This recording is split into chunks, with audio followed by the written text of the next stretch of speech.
What's going on, crazy world? Welcome to another episode of the Black Sheep Perspective.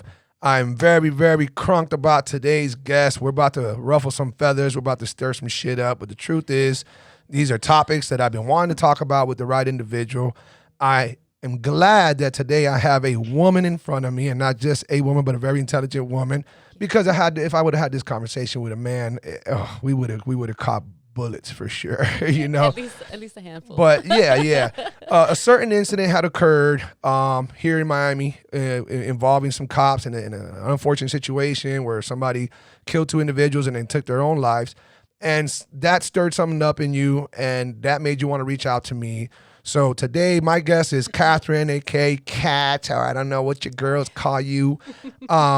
I want you to take over and tell people, what was the reason why you got my attention and say, hey, Wes, I love your topics. By the way, you've been a fan of the podcast, and I appreciate that. I appreciate the support, and you always show mad love. You told me you wanted me to address some topics, and you were wondering, how I felt about those topics. And I said, I would love to talk about those topics, but not with another man. So if you want to talk about it, let's discuss it. So carry on from there and tell everybody, what was it that stirred it up and what got us here? All right. So a couple weeks ago, everyone heard about that shooting on 72nd. That guy shot his brother at that car place or whatever. And my husband's a cop, so obviously right away I got very, very worried. Thankfully, he wasn't on that day, so he was out of harm's way. But the things that I heard about it worried me. I was hearing different stories from people. The general consensus was, again, I wasn't there, but the general consensus of the stories is she, instead of confronting the situation, took cover, at least for a moment, rather than running straight into the fire. The female officer who addressed the situation first. The first deputy on scene was a female officer. I don't know her name, and I wasn't there again, but this is what people were telling me, and it kind of bothered me, not because I was angry at her specifically, but my husband, as a deputy, has backups, right? If one day he were to be in that situation and his backup hesitates for even just a second, and this is man or woman. Mm-hmm. If they hesitate, it can cost my husband his life. Right. It'll cost my family everything, and it bothered me, and it made me it initially made me very angry because of what I was hearing, and I drew my own conclusions and all that, but I started thinking that she acted in a natural way. I think that women, again, I'm going with general, but I think that women are not supposed to stand between two men in a fight. You know what I'm saying? Like, if I see you and a guy at a bar and you all are going at each other, I might call 911. I might tell the bouncer. I might cower behind the bar or just take a break in the bathroom, but I'm not going to go and stand in between the two of you, So I kind of had to start thinking about it a little bit further, and I was coming to the conclusion that when, at least the way I was brought up in the 90s, I wasn't raised, my peers, my friends, my girlfriends, their families, they didn't raise us to be stereotypical traditional women. And that's not to say good or bad. It just, we weren't spoon-fed, I think, what I've learned in 35 years, what I've learned we kind of needed to do. And we need to remember that if there was kids in that situation, I would have been there, like white on rice. She would have ran in there, guns blazing, no problem. Like, that's really the way I feel. But as a woman, I don't think she was wrong. If she actually hid, if that's the real story, I don't think she was wrong as a woman, right? But like, if as a cop she hid, I think that's a problem. So as a woman, I think she did the right thing. As a cop, maybe I would have liked to see something different. You know what I'm saying? So does that make you feel like you feel differently now about women being in law enforcement positions? Is that kind of what's floating around? Some of them, right? Like, I understand wanting to serve your community. I work, and I love my patients. I love what I do. And I like seeing that I help people to whatever capacity that is in my job. But I like to see and feel that. I feel like I'm doing something bigger than myself. So I'm no one to say that they shouldn't be able to do that.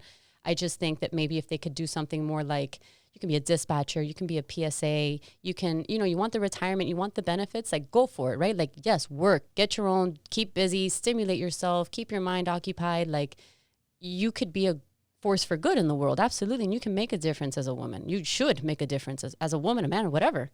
Have purpose. But that may not be the best place, is being put in positions where you may have to take bullets. And I think that part of what I was hearing that bothered me was she, from what other officers I think may have seen, was that she had her like bulletproof vest on, but it didn't quite fit her the way it was supposed to. So she had not had it adjusted or tailored or you know, whatever it is they have to do to the vest. Apparently it wasn't well fitting. And she didn't start the day before. So this is something of a veteran officer, and she wasn't prepared for the situation. And the thing with cops that people tend to forget, because they do keep us safe, and they're Batman, right? Like, they're the safety in the night while we're all sleeping. Like, they are the ones going through the heat all day, every day. Even if it's a car accident or if it's a robbery, if it's a stabbing, whatever it is, they're there. You know, they're the invisible hand that protects us. And I think that people that become cops, men and women, sometimes forget that you don't get paid for what you do, right? Like, we're not paying you what we pay you to give tickets. That's part of it, right? Traffic enforcement, whatever. But what we're really paying you for is what you may have to do, the situations you may be in. A firefighter might go his whole career without getting into a fire, but we're paying you that so that you run in there and you save the last cat on that top floor, you know? And so you're suggesting that it's okay and they could and should, but what? Don't put them in the physical aspect. Don't put them on the field. Don't put them in harm's way. Don't put them directly in harm's way. That's what I would suggest. And because of the physicality behind it, or is it because of the emotions that run through their minds in a split second to make a decision?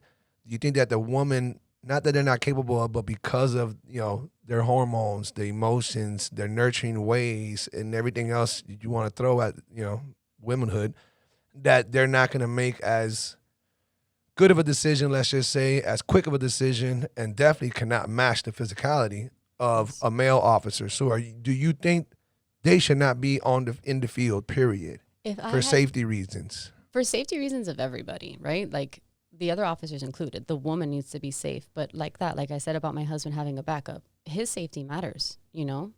But I think that women should not be restricted. I think I wish that women could be brought up in a way where they're like, yeah, I know how to, you know, squeeze a trigger. I know how to protect my family and myself, but no better than to put yourself in a position of danger. So physically, is there people that they probably can't take down? Absolutely, right? And then there's probably guy cops that can't take down, you know, like some of the women out there. Right. So, but when you're making these sorts of decisions, because we're not in a society that lends itself for like these kind of dictatory, you know, for good reason, the dictatory type rules, I wish that women would make the decisions on their own.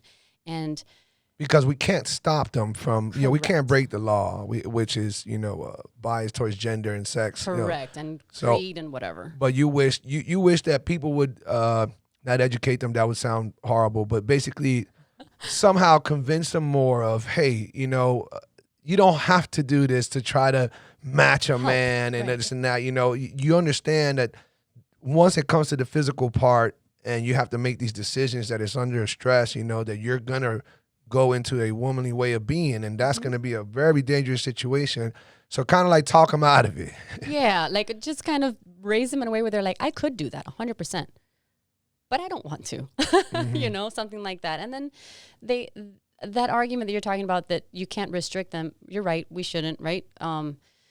But I keep saying they, like I'm not one of them. We, right. as a gender, a lot of us have been saying things for many, many decades. Like, we don't get equal pay. We don't get equal benefits. We don't get all these things. And it's like, well, that might be true, right? I'd like to see some stats on it. But let's say that that's true. I can prove to you that women get benefits men don't. So, for example, have you ever seen a pregnant firefighter? Nope. You don't have someone waddling up to the top of the stairs with a fire hose in her hand. Right. So let's say I'm a firefighter, right? And I get pregnant, which is fine. My husband and I are happy. We want to have a family. Great. So I come to my captain, my lieutenant, whatever that hierarchy is, and I say, I'm expecting I'll be due in such and such month, whatever. They put me on something called light duty. Light duty basically is you sit like in an office, like at a desk or whatever. You're still working for the fire department, so they're paying you for service, but you're not fighting fires, answering calls, riding the ambulance, riding the engine, whatever. And if I'm a paramedic, I also get paramedic pay. So I can get hazard pay and paramedic pay because that's a high-risk job, or it can be. Mm-hmm. So if I go and get benched now because I choose to have a family, I will continue to get my hazard pay and my paramedic pay and not be a practicing paramedic, and will theoretically, I mean, the building could collapse, but I'm not in harm's way, Right. you know? So I think that's a big benefit. We'll get at least 3 months of maternity leave. I think you all get like 2 weeks. Some good companies might give you a month, but As a father of a newborn son, right. And or a that's kid. right. And some businesses don't even offer paternity leave. You know, you have to use your vacation days if you get them, depending again on the company you work for and stuff. So it's like, you have to remember to take the good with the bad. You can't just be complain, want, and then be blind to the good things that come of it. You know what I'm saying? So I feel like if these things were brought to light, and it's like you said, educated, and it's not that these women aren't educated. It's just we've for so many years kind of ignored this and overlooked it, that we need, I keep saying they, sorry, we need to be better to our daughters, and we need to teach our girls how to be girls, right? Like, you guys need it. You know the cavemen you men would be without us? Little burping and farting conversations everywhere. Like, no, you need a woman to come in and be like, no, pick your shoes up off the floor, pull out my chair, open my door, protect me. Like, Right. you know, don't be a pig, please. It's embarrassing. We're there to polish you guys up, right? Like, you guys are rough around the edges, and it's nature. It's the way you were made. Do you think that women are trying to excessively match what men do out of this feminist movement that's been going on strong for a minute now, with everything that's being pointed out, even to the extent, and I want to talk about women in armed services, Yes. but even to the extent of, you know, these women wanting equal pay in sports, without realizing that it's a performance-based industry, and based on how you perform, you draw the attention you draw becomes your audience is what puts money in your pocket. So we'll get back to that, but do you think it's this big feminist movement that's kind of convinced women to get more into these male-dominated jobs? Or is it just a seek for attention, a seek for more money? I mean, because most women, you know, liked not having to do all that crazy shit that we have to do, you know? You know, but now, I guess through social media and, again, the feminist movement, that now you see a lot more. I'm all about women trying to do anything they want to put their heart into, put their mind into, everything. And I think that they can do several things that men do as well. But if we're going to put the physicality aspect of it, I'm not even talking about the emotional part, about making emotional decisions. Of course it is. But then an emotional motherfucker is going to rant and say something wrong about me saying emotional. You're going to catch heat about this no matter what. Yeah. But when it comes to the actual physical nature, you know, like, okay, let's talk about the Army or any armed service. Right. It doesn't matter how good you are. If we gotta trot and run through these mountains, run through these sand dunes, go in and out of these caves, searching these people, this and that, physically you're not gonna be able to match what a man can do. And at that point, this now becomes a hindrance to whatever group or convoy or men are going into this, you know, project, this attack, this whatever it is.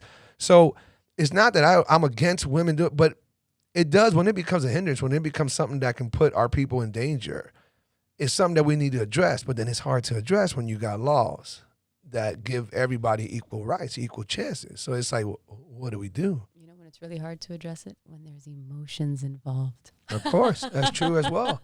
Look, if we can ban, I think they just banned transgenders from joining the service, right? Yes. So would it be wrong if not banning women, but putting they can't go on the front line? I would say that might be safer for a lot of reasons. So I'm going to address the women first, because ladies first. I think that women should be kept out of harm's way. I really do. We have fought really hard for rights and pay and jobs and opportunities and education and all of these things. And that's great, right? Like, I take advantage of those things. I vote, I work, I study, you know, like, I'm not saying we shouldn't be able to do stuff, but if we don't know when to say when, we're in trouble.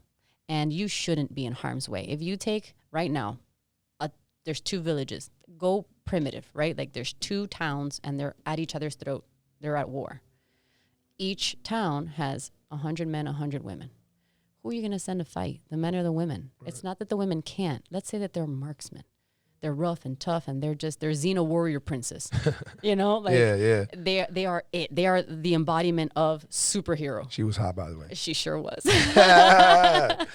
So let's take that, and you're like, okay, those women could, you know, handle it, and it's gonna be women against women because both those cities feel the same way. Cool. Now the winning side sends back their survivors, and there's 2 of them. How do those 2 women and those 100 men repopulate that society? They can't do it. You know, if 2 men come back, this is kind of like a weird thought, but follow me on nature here. If 2 men come back, they can repopulate that town basically overnight. 2 men and 100 women. It's a kind of an inappropriate comparison, but you understand the concept behind it, you know? So good spot for those 2 men to be in. Just saying, gotta throw that out there. Yeah, don't be jealous of my theoretical situation. So women just need to try to remember things like that. Like, you are to be protected because your function, your purpose, your abilities are unique. There's so many things women can do that men cannot do, right? And we know that, but we need to recognize that in you guys as well. So that's a little bit of a problem. The other problem for that is you guys, like your safety. I have 2 sons and a stepdaughter. My sons, I'm trying to raise them to protect women. You know, like I said, you pull out her chair, you carry her books. If there's a noise outside, you answer the door. Not that she can't, but she has you. So you better get your butt downstairs with your gun, your knife, your bat, your pepper spray, your taser, and you go see what the noise was at the front door, because that's your job as a man, right? So if taking how I'm raising my sons, and let's say one of them or both of them want to go and join the military. Okay. There's a woman in their platoon, in their battalion, in their squad, whatever, you know, they're called. And they have to go in and clear a house, clear a cave, find a terrorist, whatever. My sons, if I did my job correctly, are going to be more worried about that woman behind them. Not that she can't protect them, but that they need to keep her safe. So they are at least a fraction distracted from their purpose, their mission, their safety, because they're worried about her. And that's not a bad thing. Again, this is nature, right? Like, you're supposed to want to protect the woman. If all 10 of those guys feel that way about her, it's not her fault. All she's guilty of is being present. She didn't do anything else. She's just as rough. She made it through the same training they did. Right. But their nature should be keep her safe. I just saw a video of a chick in the Army doing an MMA fight against a guy. Savage. Same weight class. So there wasn't a weight discretion. Same exact weight. Listen, Buddy looked flimsy. Okay? Buddy looked like he's been gaming his whole life, all right? She looked pretty good for her, you know, stature and whatnot, very fit, so on and so forth. This dude fucking ran through her. I mean, he annihilated her. And he not only did he annihilate her, he annihilated her holding back. You can tell he held back. Like, he was pulling punches on purpose. He could have just absolutely it would have been ugly. And this is in front of all her fucking Army brothers and sisters and whatnot. Right. So kudos to her. You know, she wanted to test herself or whatever, but stop doing this shit. There's no fucking winning. No. There's no winning. There's no, listen, one of the baddest bitches, respectfully, one of the baddest bitches in this world is Amanda Nunes, okay? She's the 2-time champ from the UFC. She has fought the best of the best, ran through them, done 2 different weight divisions. She herself admits, and me and my boys have had talks about, hey, you think Amanda can whoop your ass? Like, they were actually contemplating whether or not I can whoop Amanda's ass. Would you want to? No, of course not. But they were actually contemplating because she's so good and she's so strong. She's as strong and ripped as it gets for a female to do what she does. I'll manhandle that woman. I will manhandle her. And, I mean, at least my skills are up because I do mixed martial arts. But she admits it. She admits sparring with the fellas is completely different. Complete speed, power, everything. Serena Williams, one of the best tennis players ever. Dominates every damn woman except maybe her sister. She admits, man, whenever I went at it with the boys, it's disrespectful. He's hitting 110-mile-an-hour ball at me. I can't even see it or damn near touch it. Versus, you know, so it's just leaps and bounds. Yeah. I respect what women try to do sometimes, but don't put yourself or others in a dangerous situation because I don't know that it's egotistical. Would you call it that? Is it a woman being egotistical that she really wants to, try her best to put herself in this position instead of thinking, no matter how good I am, I'm still going to be some type of hindrance to the fellas?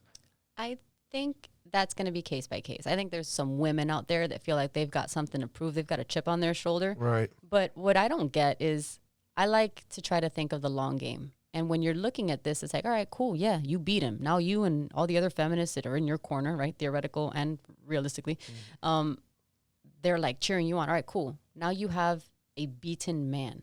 What good is it to make men feel defeated? Right. Who wins that? Right. What did you get out of it? Okay, good. You got an ego boost for an hour. You'll be on the cover of, whatever sports magazine or whatever there is. You might be on the news for a week, a day, a year, a month. Cool. Good job. Now what? Now you've got men beaten, men demoralized. Yeah, like you can't just emasculate them and then expect things from them. You know what I'm saying? Right. When you were talking about jobs and stuff, it's like, yeah, okay, women want equal pay and equal jobs. No, they don't. No, they don't. I don't know any woman that dreamt of being a bricklayer. I don't know any woman in school that was like, I want to be a roofer. I want to be I want to go make railroads. Like they were like, I want to, be a millionaire and have a private jet and be a CEO and be on Forbes 500 cover. And okay, cool. Right? Like you're smart, you're capable, and the laws are in your favor, so get it. But when you make men feel belittled, beaten, trodden on, that society's not going to thrive. You can't have weak men uphold a society. It's not going to happen. And all you do by destroying them and beating them over and over and then publicizing it, right? Like that doesn't help because you and I can get into a fight right now. People never need to know about it. When we were kids and we would get in fights, nobody knew. Right. You and the person you fought and maybe whoever was there. That's it. Now with social media and the way the news is, it's like these particular kinds of stories are all smeared all over the news. Right. Women are talked up and protected and minority groups, right? I'm Hispanic, so I can say something like this. They talk up these stories and some of them are important. Some of them you need to talk about, but you can't bury these people's faces in it. Men suck, men lost, women are this, women are better, we're not better, we're different. You guys aren't better, you're different. We're supposed to complement each other, not compete with each other. Stop trying so hard to beat the other sex. This is not a competition with them. You guys are not opponents. You're partners. And let me tell you something else to pitch in there. Even if it wasn't emasculating or demoralizing for a woman to try to compete with the man in such a way, the men at some point are going to be like, oh, I don't want her on my squad. I'm not going into that building with her. Yeah. Nah, dude. Nah. Hey, kudos to her for trying to, but all right, good on you. Good on you, my dear. You made it. That's great. Hey, Captain, I'm not on her team. I want to get the desk. I'm not on her. Yeah. Well, all right. Put me on suspension then. I'm not gonna listen. The same way I know it's a little bit more extreme, but the same way I totally congratulate these young ladies around the pretty much our nation, but worldwide, who are stepping away from competing when there's a transgender in it, and these girls are like, I'm not gonna compete. I forfeit. It's dangerous. Good on them because it's not fair. And I'm not talking about when they compete against an actual transgender. I mean, like whether it's track or whatever it is. Oh, nothing so like the danger aspect MMA. isn't there, right? Yeah, not MMA, even though that occurs as well. I think it's great that they say, no, I refuse to compete with her because her, whatever the fuck they're called. The other person. Yeah, that gender, the transgender. I refuse to compete against this transgender because I know that biologically he's just at an advantageous position, period. And all these records that have been broken around the nation is evidence of it. So if you put that in perspective, I think a man has the right to say, hey, good on you, my dear, for making it to the Army, making it to be a cop, making it to be SWAT, whatever it is. Right. Captain, I don't want her on my team. I'm not going. Nope. Right. I feel like that's my life's at danger because she's not as strong as my next 4 dudes right here. And then does that become he's being sexist? Is he being biased? Is he being this? Call it what you want. He's looking out for his own because the truth is, hey, congratulations on doing what you did for whatever self reasons you had. Right. That was all your reasoning. You didn't think about once you got here what that was going to do to the rest of us. There's other people here. It's exactly. a team effort. Exactly. Yeah. So, it's a weird position to be in when you know, and I'm not saying there's any right answer, because that's what we're going to get backlash from. Okay, you guys want to talk about all this shit, but what are the solutions? So solutions, it's education, you know? I mean, Yes, indeed. we get educated, right? Like we get our, I was just venting about this. They give you classes you don't even need. So I'm studying biology to get to dental school. Mm-hmm.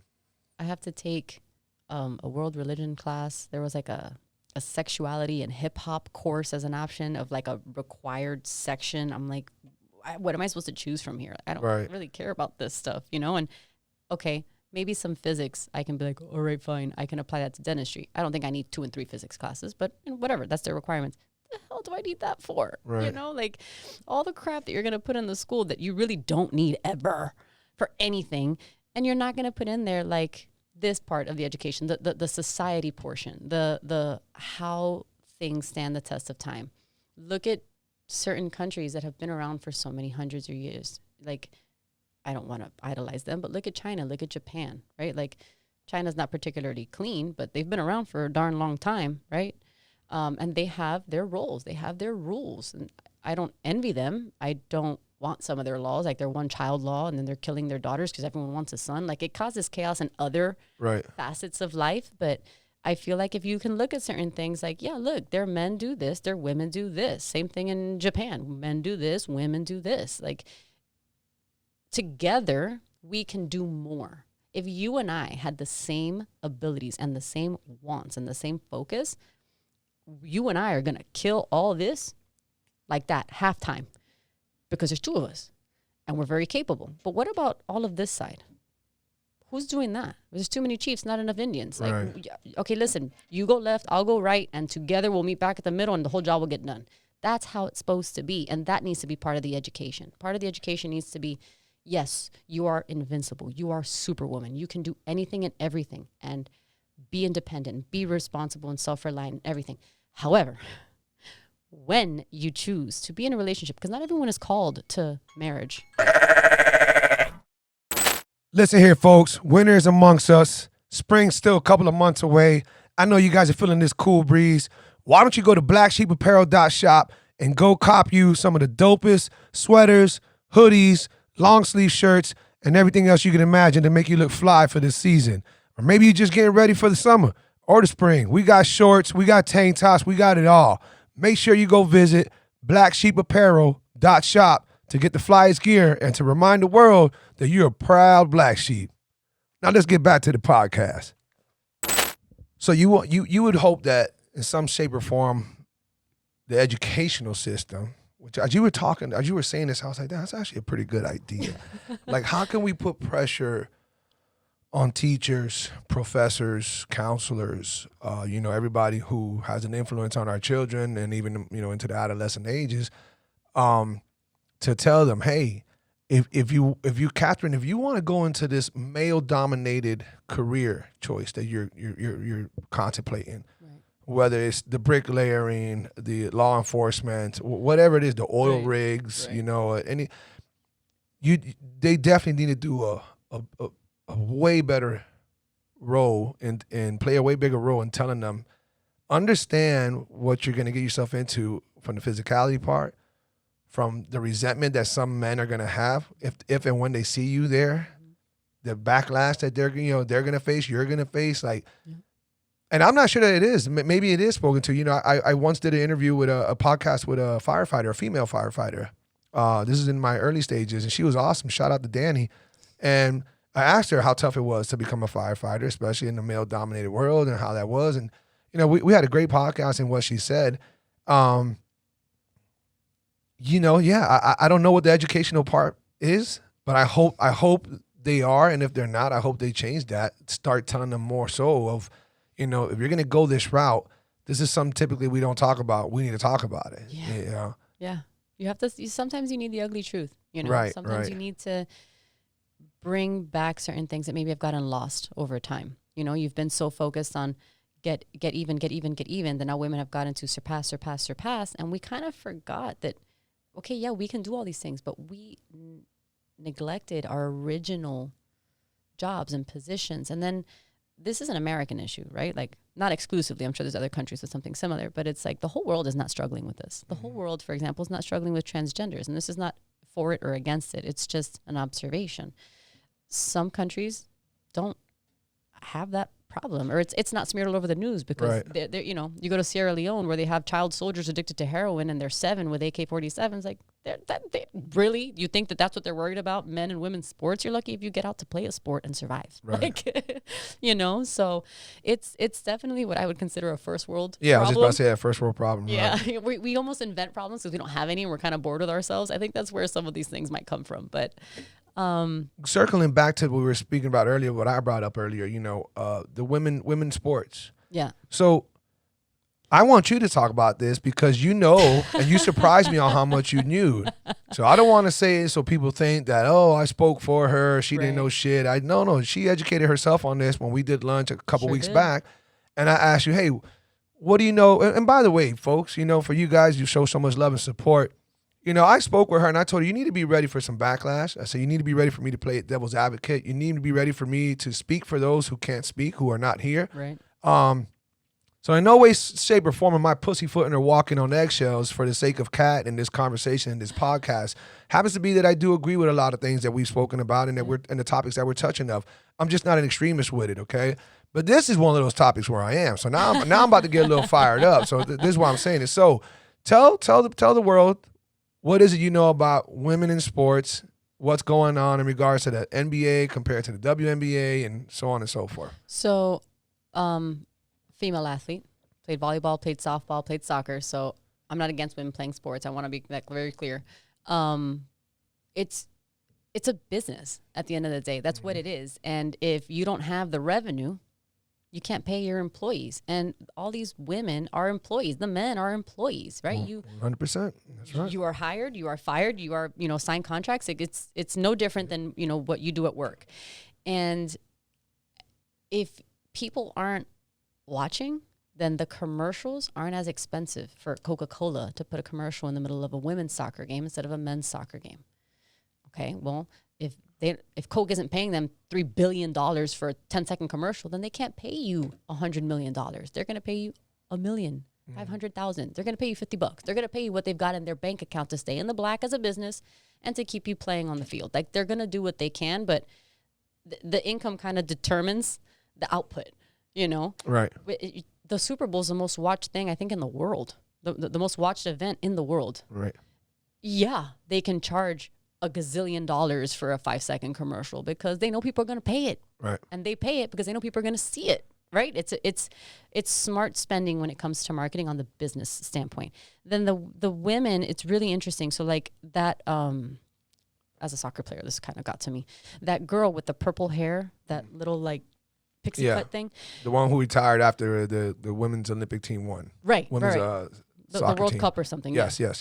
So when they won, which is like an interesting time to say this, they were like, they should get, when the men and or women make it to the World Cup, they should split the income, something like that, between the two teams. It's like, okay, but when you're looking at it, it's like, okay, the women won first place on the world stage. And let's say that they got, just throwing a number out there, $10 million. Okay, so the women get 5 and the men get 5. That's your plan.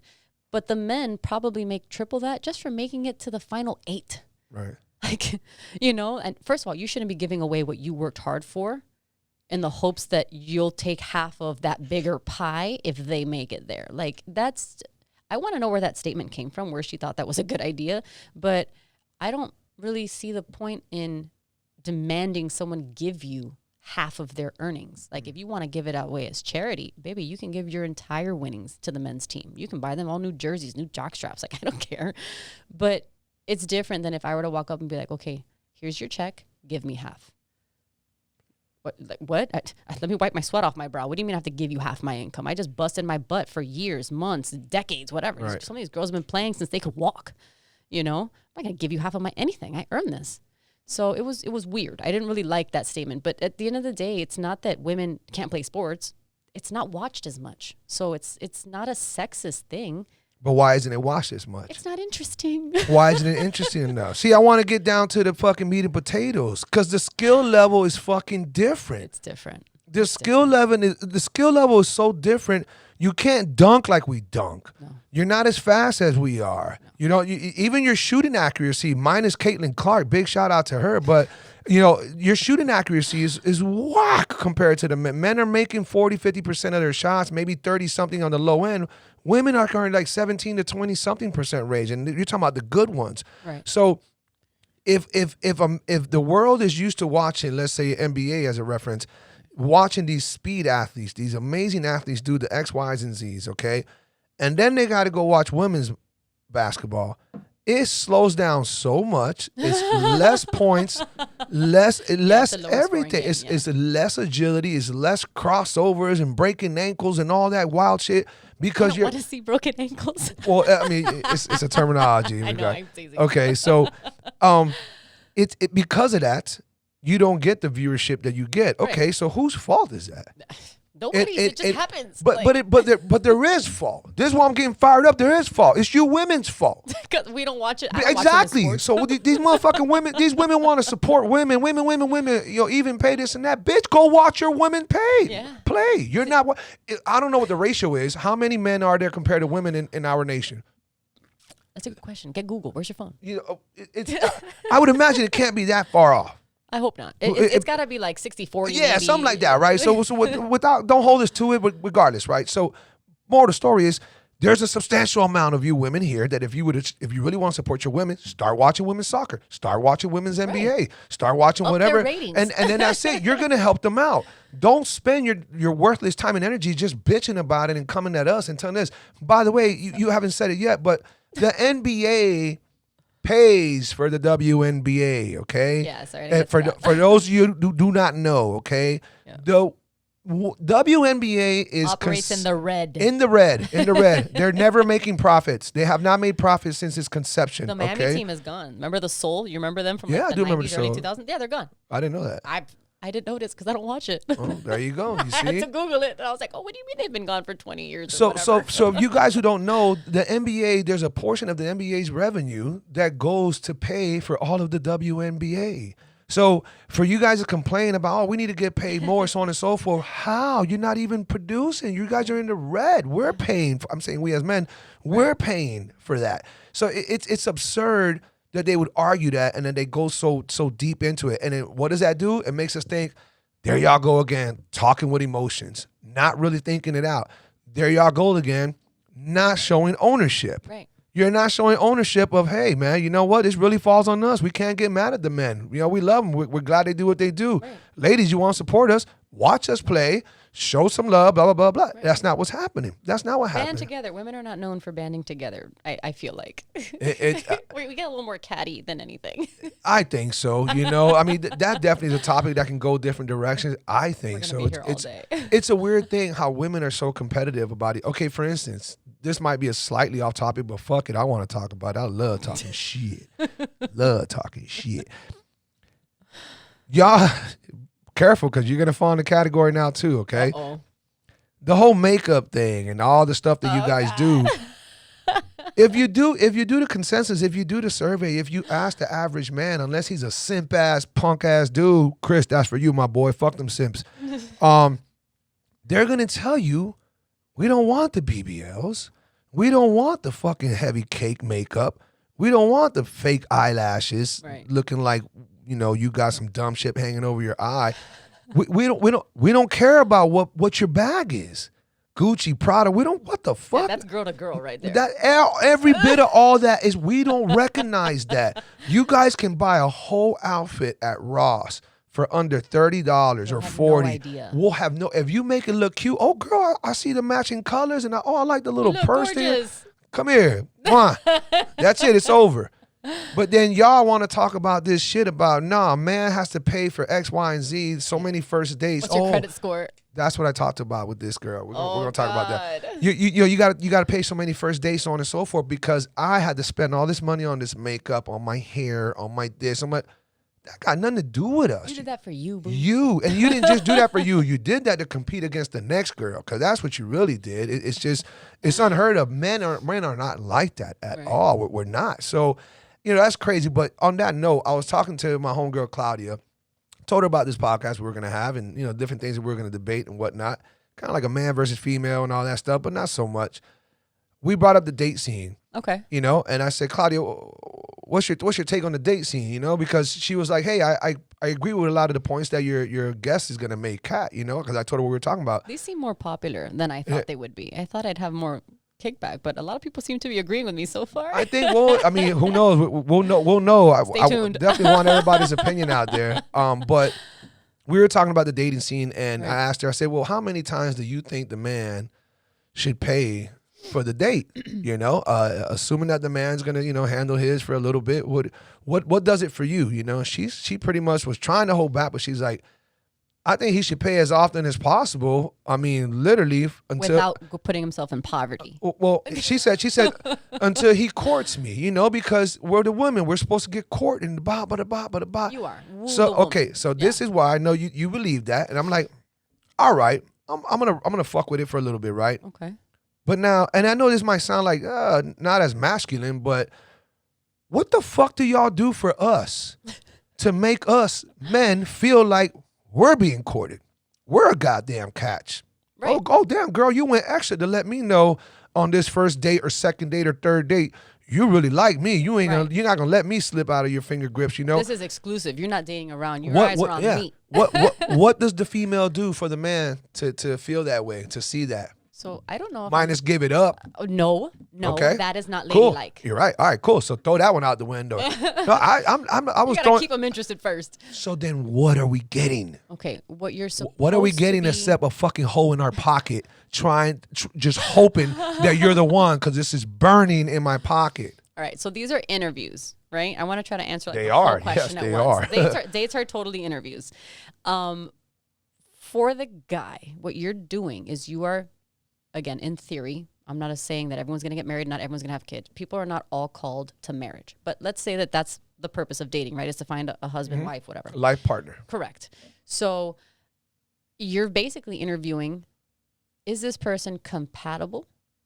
Can they do for me the things that I expect, want, need, etc.? And then that varies person to person. Can I give you like a carte blanche kind of answer? Like, yeah, generally speaking, the woman should be able to take care of your emotions, nurture you, hug you when you've had a bad day, welcome you with a smile when you get home, keep up the home, feed you a nice meal. Like, have you seen those things on Instagram? Everyone's seen it's like, you give her a house, she makes it a home. You give her sperm, she gives you a child. You give her ingredients, she gives you a meal.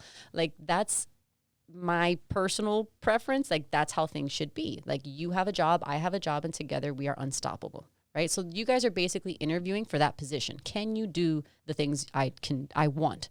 You can wash your own clothes, but wouldn't it be nice to have a wife at home that while you're out working all day and you got 15-hour days and your boss is driving you nuts and you have to fire the guy under you because he doesn't know what he's doing, and then you come home and the first thing you see is a smile.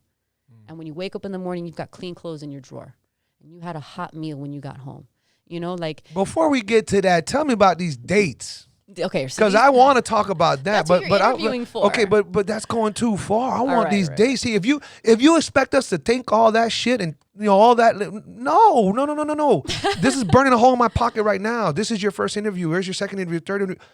Again, I know that you're old school on that tip, and that's fine, Feed it. That's okay. But I want to stay on the date tip because you didn't say anything that comes to the man. Okay, so you're making me sandwiches if we fucking got married. I want to know. Yeah, if I want to know when and why not. When does the man get this courtship? When does the man get complimented and in such a sense that whatever it was that you did, the action that you did made me feel like, man, she's really trying here, because that's what the courtship is with you guys. I'm really trying by spending at least $150 on a broke ass night going to Chili's, but really you're averaging $250, $300 depending where. It depends on the chick. Exactly. And then that's supposed to be, like I was talking to Claudia about it, that's supposed to be, if you're dating per se, unless you guys both have extremely busy schedules, you're getting in once a week. Minimum once a week. We probably would love to, but once a week minimum is a date.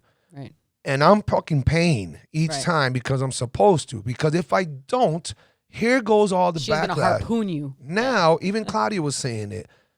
I'm going to know whether or not you can afford this way. I'm going to know by the time I get to know you what your job is, how often you work. Basically, she's just doing all the girl math or calculating shit in her head, and she's going to know whether or not I can keep up this habit of going out and spending about $150 to $300 on a weekly basis for a date that That's we go wild, on, bro. right? That's like half your mortgage at the end of the month. That's what it is. Put the numbers together, right? yeah, and yeah. this is me trying on one girl. Oh God, don't let me date two girls That's trying what to you figure shit shouldn't out. be dating around. You see, so or don't date at all. How about that, player? Like, Die I don't alone? even That's fucking not date. cool. Who said die alone? See, Oh God. see, you got a whole different formula. See, you over on that marriage stuff and all that.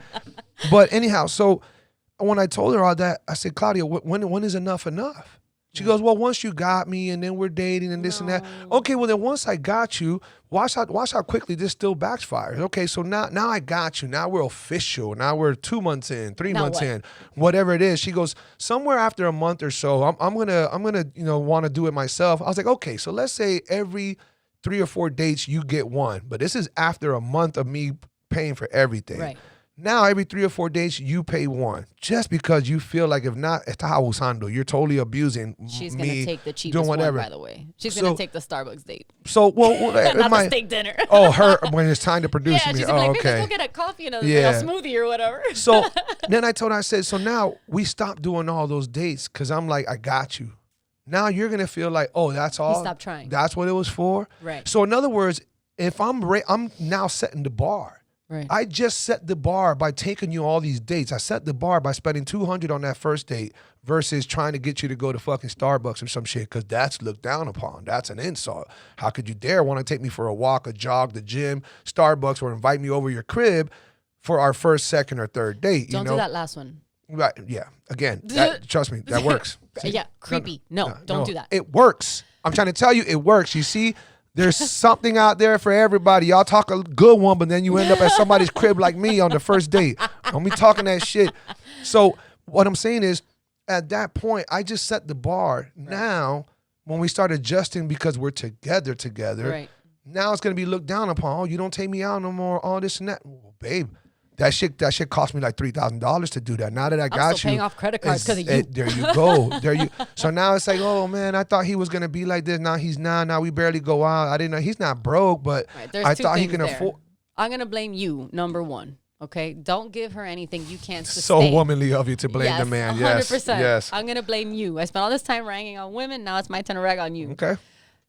Don't set yourself up for failure. If you know you cannot sustain $500 dinners every week indefinitely, I'm not saying that people don't have hardships and your wife shouldn't be by your side in the good and the bad, but you're talking about dating. So don't set her up thinking something of you that you can't do. You know what I'm saying? It's like the makeup thing.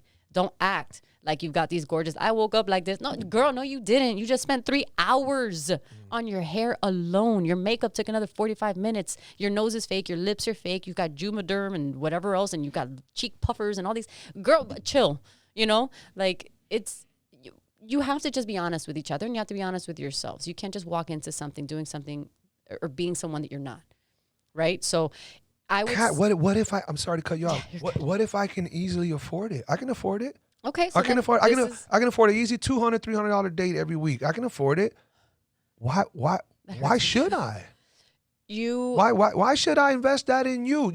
I keep trying to get to the part that you're not addressing, and that's what the man gets nothing in this process. Not true. That's not true. I should have had my husband here for this, but I'll tell you something that stood out. I told to you him. it'd be different if he was here. You see? He's got to be here. I told you, circle back real quick. Phone a friend. Let me call him real quick. This ain't whose line that is or whatever. Go. Yeah, so I was talking to him, after we got married and everything, we were reminiscing or whatever. And he was telling me what really stood out to him when we started dating, and he had been divorced for like 6 or 7 years already by the time we met. So he had dated and stuff like that. And he goes, no one has, what was the word he used?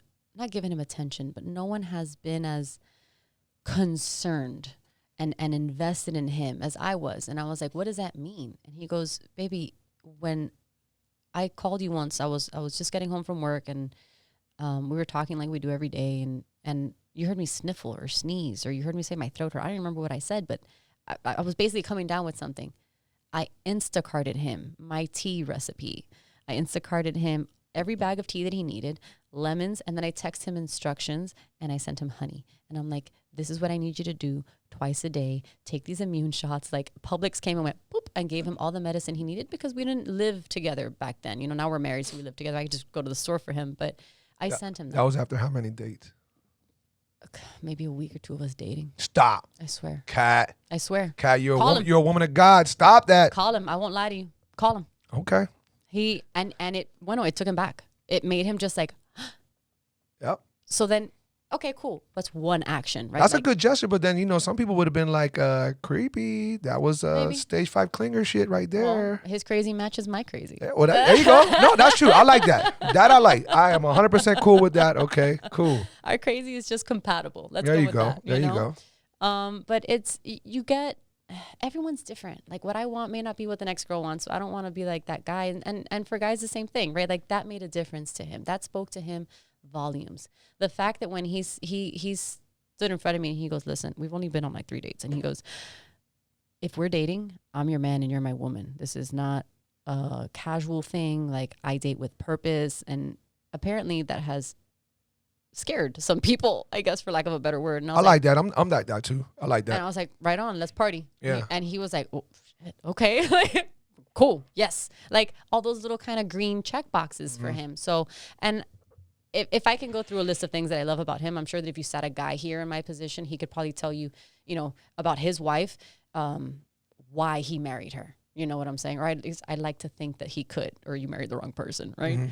So there's got to be something. But now maybe sending you tea wouldn't have been such a big gesture to you. Maybe all the chicks before me had done it, you know? So I feel like that kind of varies. But I think that the guy just feeling taken care of and nurtured makes a difference. And this goes back to that boy-girl thing. When you watch like Saving Private Ryan and Black Hawk Down, when the guys are in agony, they're dying. They know they're dying. What do they say? Mommy. Mommy. I want my mom. I want my mom. Where's my mom? Or they just straight up say the word mommy. And they're dying and they're in pain because that's where you get your comfort. That's your safe space. When you fall and scrape your knee and you're 2 years old, it's not that dad can't protect you. Dad can be at the park with you and put a Band-Aid on it, but I think you just want mom. You know? I agree with you, love. I do.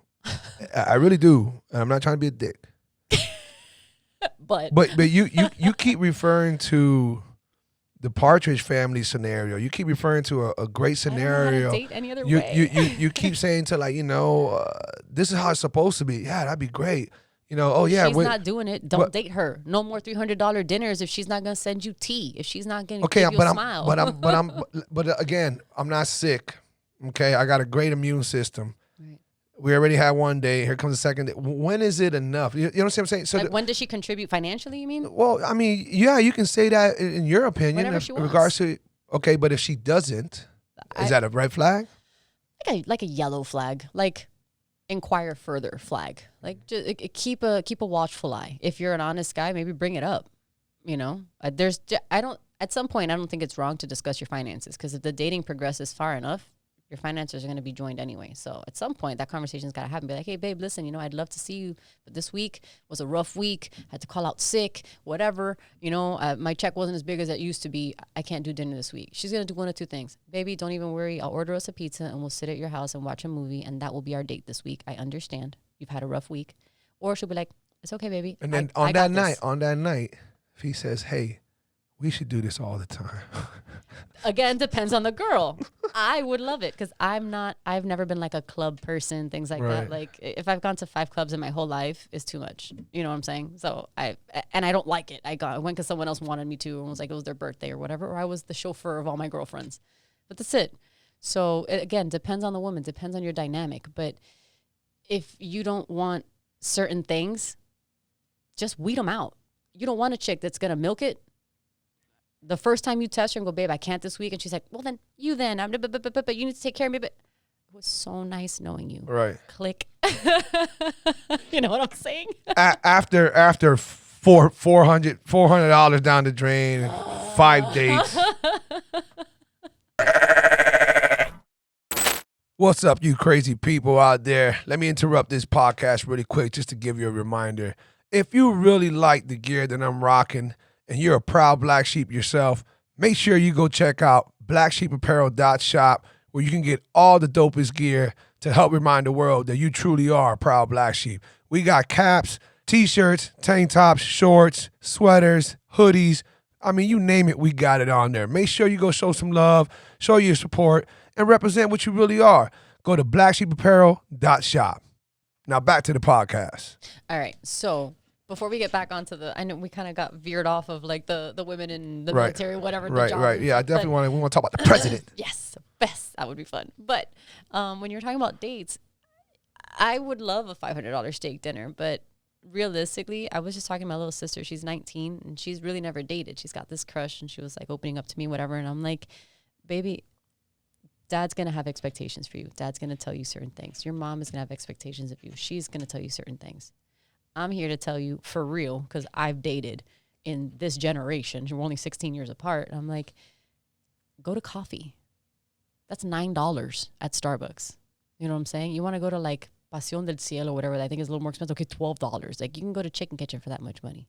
It's not what you spend on somebody. And I'm trying to make sure that my little sister knows what she likes, knows what to work for, but doesn't harpoon people for certain things, because you could be missing out on an amazing person just because at the time that you met them in your life, they couldn't do that. Right. You were saying you could do $300 dinners a week, and that's cool, right? Like that's great, but could you do it when you were 16? Could you do it when you were 20? Not as easily. You know what I'm saying? So it's like, right. You have to, women have to leave wiggle room. And this goes back to that education thing. Women have set that ridiculous standard and expectation because of the way they've been brought up and what they've been told by their moms, their dads, their neighbors, their friends, TV, movies, whatever it is. And it's like, those are unrealistic, dude. I told my sons, I go, listen, the first date you want to take a girl on is to the pool or to the beach. And they start laughing. They're like, why? I go, because it's going to wipe everything off. Right. That's it. You get to see the physique, how it is, and you get to see face without makeup. Yes. That's a very good piece of advice. Like there. You need to know, and can they make do with a picnic? Can they make do with a cooler of cold cuts and some bottles of water and a soda? Grab a 6-pack, girl. We're going fishing.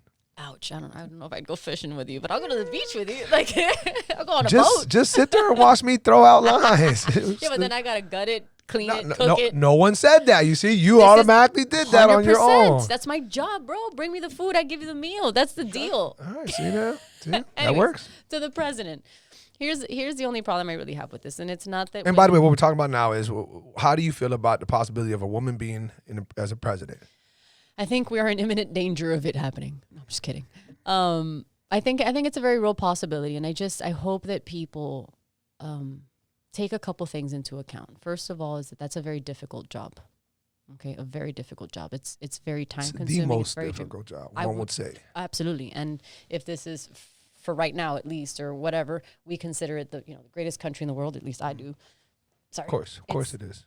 I agree, but it's definitely, you are on a world stage, and you can't. Sorry. It's hot. You can't take that job on lightly just because you want to prove a point, or like, I can do what you can do. Like, this is not a Gatorade commercial, this is a big responsibility. And let's say you find that chick that can be logic and reason over emotion and things like that. And you can ignore the fact that you get, I don't know if you know this, but women are 4 different people every month. I am 4 different people every month, depending on the week you catch me on and where my cycle is, to not get too like specific. 4. I get pre, during, and after. Where's the 4th? Every week, your hormones are different. There's the menstruation, something, ovulation, and then like that empty stage in between. So there's 4 stages. Please don't ask me what they're called. I can Google it for you. I should know this because I'm a girl, but whatever. There's 4. So, and they're all, the reason your periods are generally 28 days apart is because of that. Okay. So your person that you're electing is going to be 4 different people. Like when you get married, when you take that girl to the beach, you got 4 different people you might be running into that day. You don't know which one you're getting until you learn her cycle. Right. So it's, let's say we find that unicorn, that woman that can fill that position, with fervor, with power, with bravery, you know, with resilience, with all the things that office demands, right? And a woman can do that. Great, cool. And we pick her. We all have our wits about us enough to choose her. Great. Her job, aside from being commander-in-chief of the military, which we already sort of discussed, is to handle our status on the world stage. Now, I think women should be educated and can have jobs and can have opinions and we can vote and drive a car, but I can't say that's the same for every country. So if you have our leader as a woman, right, you think that ISIS is going to sit down with her and take her seriously? right. Well, we wouldn't care about them, but, it's a good point, right? You know, China, Korea, other countries Russia. who definitely have their women in different positions, inferior. Yeah. They're probably going to look at us like, kind of like, I mean, dare I say, kind of like how they've been looking at us when Biden was our president. I don't want to do politics. We look like the weakest fuck. Well, this is not a Trump or for him or against him. It's just he didn't make us look strong. Exactly. Right. We looked weak as fuck, and we were weak as fuck for that 4-year tenure. We were, and everybody look at the commercials that they made for the armed services. Yeah, no. They made them all LGBTQ whatever friendly with cartoons and oh my God, we look so weak. These countries were ready to either smash us, take advantage of us, or whatever. Right. Anyhow, we're not going to get political, but yes, I can see where if we had a woman as president, that could taint how other countries would want to work with us or do anything with us because we're under and religious leaders. And he religious just came back leader, from, from Saudi Arabia, right? Yeah.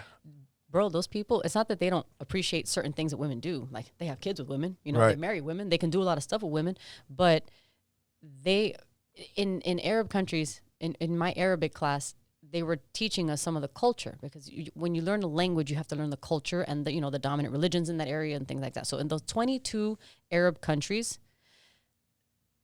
their culture is not to interact male and female, especially in public.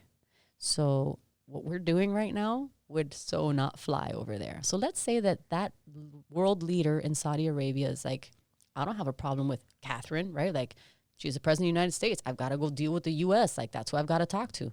But how will his subordinates look at him? It's not the way their culture is. And it's not that women can't.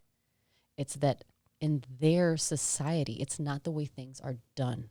So even if we have the most able-bodied person, if she's not able to sit with the people in Korea, with the people in China, with the people in the Middle East, with what It's going to affect us as a nation. what good is it? Right. You know what I'm saying? Okay, well, she can have a male vice president. All right, so then who did you elect, her or him? Right. You know, like it kind of mucks up the water, and it's not for lack of ability. It's just you have to think of the bigger picture. So do you aside from that, because those are super valid points, do you also think, I don't want to put words in your mouth, might you also think that her decision making would be tainted because of her nurturing ways, because of the fact that she's a biological woman, because assuming she probably has kids, you know, so on and so forth?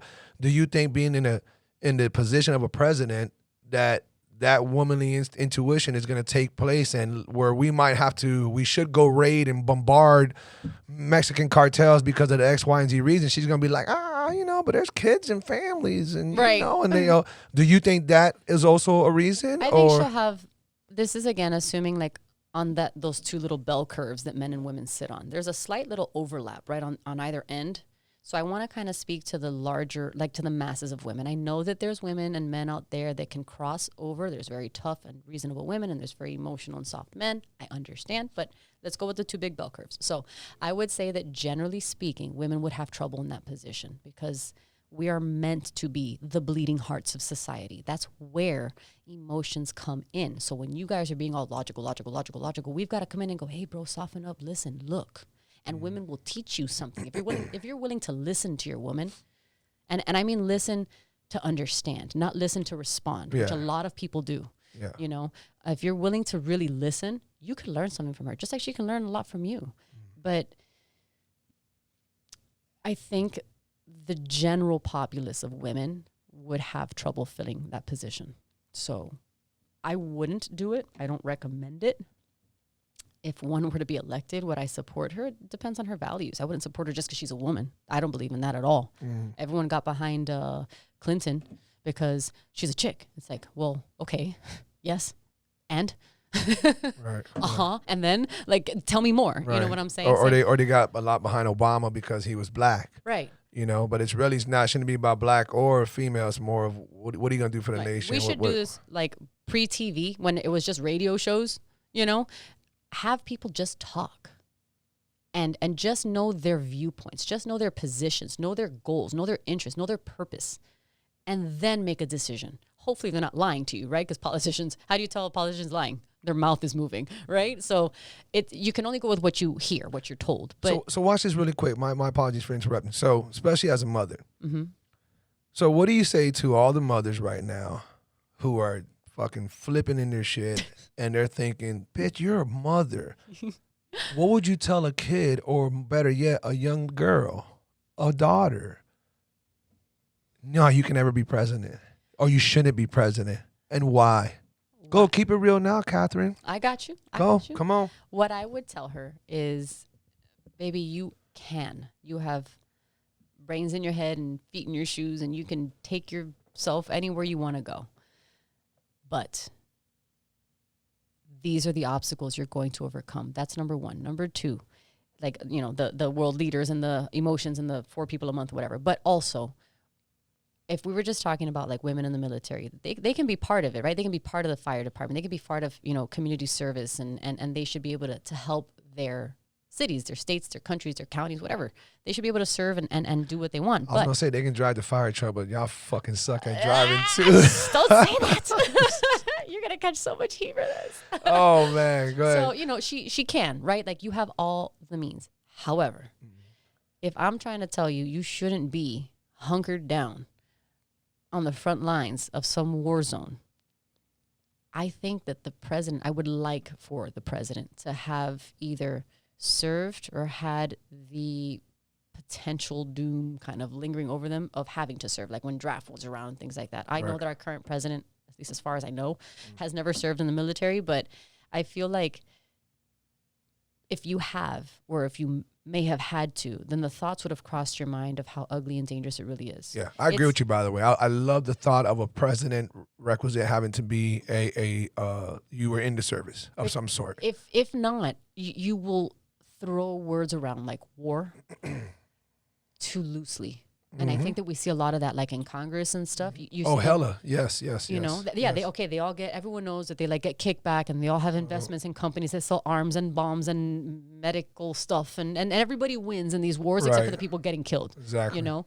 So if you understand the actual cost, and I mean human cost, not monetary cost, because there's no U-Haul behind the hearse. You know what I'm saying? Like, while you're here, the only precious thing you can't get back is your life. And if you know the true cost of a war, you have to really think long and hard before you pull that trigger and declare war on somebody. You know what I'm saying? If they're a real imminent threat, this guy making the cartels an imminent threat, determining them as a terrorist group, they are lethal. They have been taking lives. You need to be extreme. You have to fight back. That is a war to declare, because it's already costing you lives. Yep. I'd rather it cost me a couple now and save me millions in the future, you know, than to just let it keep carrying on. It's going to get worse if you don't stop it. If you don't tell your kid, don't do that, what's he going to do? Keep going and get worse, you know? You have to cut things off right where they're at. So you have to have somebody that's willing to do that. You have to have someone who can look at it and go, yeah, I know there might be kids in there, but the majority of them are terrorists or murderers or rapists or cartel members or whatever, bombers or whatever it is that you're declaring war on.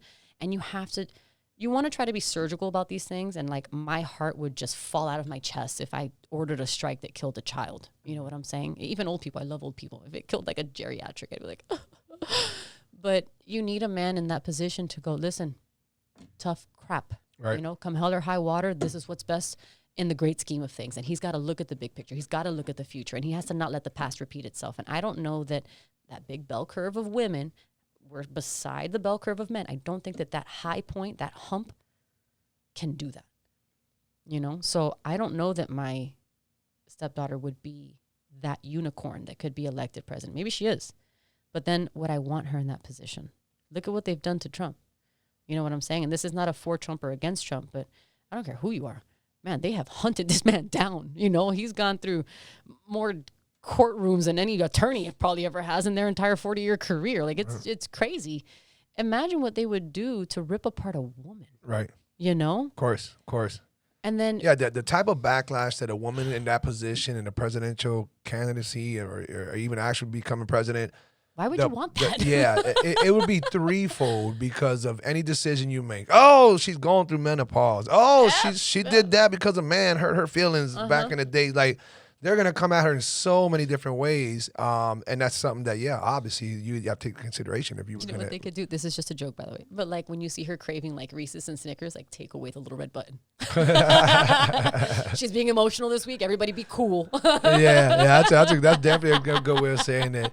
You know, there was I forgot what president it was, man. So it was a viral video, but a kid had asked the president about, how do you feel about when a woman would one day, and this was years ago. Reagan. I think that was Reagan. I don't know what it was. I don't think it was. I can't say who it was, but fuck that shit. But the man has said, if that day ever comes, it would only happen because the president died and she was forced to be in there. In other words, as a male president, he said, we'll never choose a woman president. We just know better than that. And that was an old school old man right there saying that. And it almost happened. Well, I guess it did kind of happen with Biden somewhat. I don't know, because I don't think Kamala was firing on all cylinders. Like, I don't. Where is she at? I don't care. Where in the hell did her and Biden just disappear to? I think she was saying the other day that she and Doug went home. So I'm assuming they're somewhere in California, I guess. But whatever. Making dirty money somewhere. We talked about a lot of different topics, right? And we touch bases. And I know it seems like, we're not beating up on females, that's for sure. But we are strongly opinionated in the sense, in the area of, we think that women should refrain voluntarily. Yes. Not be told to. Right. We're not trying to go against laws or policies, depending on what situation we're talking about. But we just wish that women would be on their own, would get educated enough where they would make a wiser decision to not put themselves and others in those predicaments by wanting to be in the front line, by wanting to be a cop on in the field, by all these things. It's funny, man. Even my brother makes fun of me. I love action movies, right? Especially when there's great crazy scenes and whatnot. Of course, I know how fabricated it is, how fake it might be, whatever. Yeah. So, but you go with it when you run with it. If you like zombies, you're gonna watch zombie movies and love it because you're entertaining the idea of zombies coming to life. I cannot entertain the idea of zombies, so I almost hate every zombie movie. I'm like, dude, fucker's slow. If he's not slow, how is he so fast? How is he so? I can't entertain it, right? You're not a sci-fi guy. It depends. Like Fifth Element's off the fucking chain. It's one of the best movies ever. And that's as weird sci-fi as it is. I love that movie. But when there's certain fight scenes, because I'm a mixed martial artist, I've been doing, I get irritated. I'm like, oh shit, man, so fake. I like to see it when it's more realistic. John Wick falling off 3 stories or whatever, like that didn't. I can take that because it's the movie, but I know he'd be broke leg as fuck if it happened. Of if course. he survived, right? Like, he'd have like punctured lung. But here's where I get stupid with it, and then you got these females in these action movies, and I'm like, all right. Now this is too hard for me to swallow. Yeah. I can take John Wick with all that wild shit that I know is so fabricated, exaggerated, the chances of somebody being able to, but seeing a woman just whooping 3 different skilled fighter guys, like they're skilled assassins. Makeup is perfect. Her white pants aren't dirty. You're like, she's an assassin, and these 3 are assassins. You're as badass as these 3 guys are. Right. Training wise. Right. But there's 3 of them. There's no fucking way you're doing. We just talked about this earlier. Even if it was 1-on-1, you're not gonna win. Amanda Nunes won't win. Amanda Nunes is not gonna win. How are you gonna win? You know what I mean? Like I hear you. That type of shit. But that's me silly on the movie tip. But anyhow, going back to it, I know here we have a difference of opinion as to like what's something that can kind of help put this in a better place. Where do we kind of offer somewhat of a solution, somewhat of a foundation? And I think that there is where you get a little bit more. I know that you have religious beliefs that I don't, but you also, and that's fine, but you take it a step further by implementing that into how you think the wife and the husband and all that should be at home. Take us a little bit about that. What do you think is ideal for the right family to bloom the way it should and so on and so forth? So I'm going to get so much heat for this. Not really. I think more people be on your side with Maybe. With having God as, I know you asked where you're going to go, and then. A little bit. I'm going to try to do both, if that's fair. Okay. I'm going to give you the example, and I'm going to tell you why on the religious and non-religious spectrum. Okay. My moral compass is guided by Christianity, but I believe, that God created us in his image and he made us, perfectly the way he intended, but for nature purposes first. Like I was saying about that island or those two battling countries and whatever, if the men or the women go to war, whatever. So like I said, we have jobs, you and I right now, we have a kid and I'm like, all right, I'm going to go to work. It doesn't have to be a war zone. It could just be work and you're going to stay home. All right, cool. You can change diapers, you can make a meatloaf. I can leave you the recipe. I can go to the store on my way home. Like right. What I was telling you about kids want their mom, it doesn't mean that dads don't matter. It means that when shit really hits the fan, that's what you want. You need that woman's warmth. And men too. When you come home from a really hard day, you lost your job or you lost your parent or you got in a fight with your brother and your only place of vulnerability is home, because out in the world, you got to be tough, bro. You've got to be a hard ass. You've got to hold it together for you, your family, your job, your everything. When you get home, that's your only time that you can, and your wife has to be there to hug it out with you, because that maternal love is what you're going to need to get up the next day. And that's really what I believe, naturally speaking. And then there's some psychological studies to support that all of you are welcome to look into if you want to. But that's more or less where that comes from. The other problem is that physically, things like staying home with the kids. Can you breastfeed our child, our hypothetical child? No, bro. Yeah, you can make like what's that Meet the Fockers movie? He makes like the cast, right? He makes the cast and you're like, it's kind of weird and creepy to have a cast of your daughter's breast, but whatever, it is what it is. Can you do that? Sure. But now while she's at work, she's got to separate herself every 2 hours or so and pump for like 30 minutes. That's wild. First of all, in my job, I can't do that. How am I going to tell my patients, like, hold up, I've got to go milk the cow, Like, right. It's a weird conversation. And then because of the way laws and things like that are, I'm pretty sure your boss can't tell you no. So they're basically paying you to be milked. That's not cost effective. That's probably why women might get a lower pay sometimes, Like, you guys are, at the end of the day, going to cost more money. Right. So there's just, people are trying so hard. The reason for the fake boob, the reason for the breast pumps is because women have just decided that they don't want to be home with the kids. It's like, bro, but this is the best thing for you. This is the best thing for the baby. Like, your breast milk is the best call. And if you're pumping, that's awesome. That's awesome. Sometimes, for whatever reason, the child's development, the female's development, sometimes they can't latch, and science has come such a long way. But in science, in general, breastfeeding is the natural way to feed your kids up to a point. And instead of working so hard to try to change science so you can change roles with the opposite gender, why not just embrace your role? Someone's going to have to embrace it anyway. It's not like anyone's dodging a bullet. Why is one job better or worse than the other? You guys, again, are supposed to complement each other. You're supposed to be each other's helpers. And that's not in a subordinate way. It's, you guys are partners. I can do something you can't do. You can do something I can't do. Let's freaking use that. Let's be smart about this, So that's a bit of a problem. And then after about 4 years old or so, your little kid is basically gone and they start to grow and explore, and they require a little less of that look over their shoulder to their mom for approval. But when they're little, if you grab a 2-year-old and you put them in a little garden, before they go and grab that flower, they're going to kind of like walk toward it and then do this and look over their shoulder and look at their mom. Okay, mom is there. I can touch it, because if something happens, she's here. And every kid is going to do that. Every kid. And then there's something in the brain with it. We don't know anything about our human brains, but there's something in it that if you say mom out loud, if you just scream mom really, really loud, a 15-year-old girl will turn around. She doesn't have kids. She may be a virgin for all you know. Like, she's just turning around because that's her. That's the maternal instinct. If someone yells dad and you don't have kids, you gonna turn around? No. It's just not there, It's just different. And I feel like people just need to stop fighting that fact.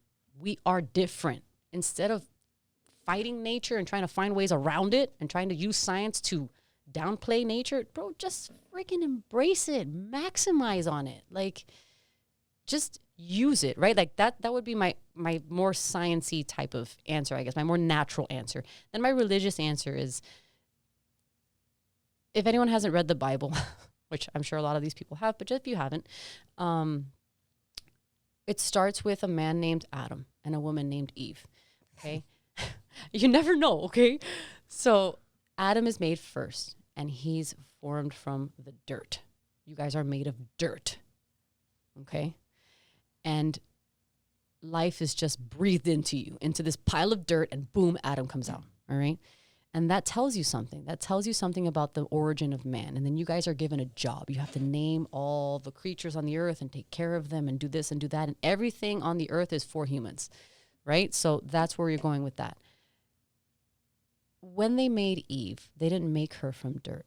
He looked at his masterful creation. He said, this is perfect, but it needs help. Adam needs a helper. So he took a piece of Adam. This is for the people who have never read the Bible. Anyone who's read it is probably bored right now, but they took his rib. Okay, and men actually have one less rib, by the way. So they took a rib from Adam, and he used that to make Eve. And he was very, very careful on this decision, because he didn't take it from the top of Adam's head, and he didn't take it from his little toe on his foot. He took it from his side, because that's where women belong. Not beneath a man and not above a man. They belong at his side, and they are his helper. Okay, and that's our purpose. So that needs to be said clearly. And when you're asking about dating and stuff like that, and I was trying to tell you it kind of varies, I think everything in a relationship varies based on values, you know? Fellas, if you're ever in the South Florida region, or better yet, the beautiful city of Miami, and you want the dopest fade possible, make sure you go to butterthebarber.com. That's BUTTA thebarber.com. Butter happens to be my personal barber, a great friend of mine, and he is top notch, one of the best barbers in Miami. So once again, if you're in the Miami region and you want to get the dopest, flyest haircut, make sure you go visit BUTTA thebarber.com and set your appointment with my boy Butter. Back to the podcast. All right. So in the original Hebrew text, I think it's Ezer, I don't speak Hebrew, Ezer Kenegdo or something like that. And it means helper suitable for him, right? So she was made to help him. And that's not as an inferior thing.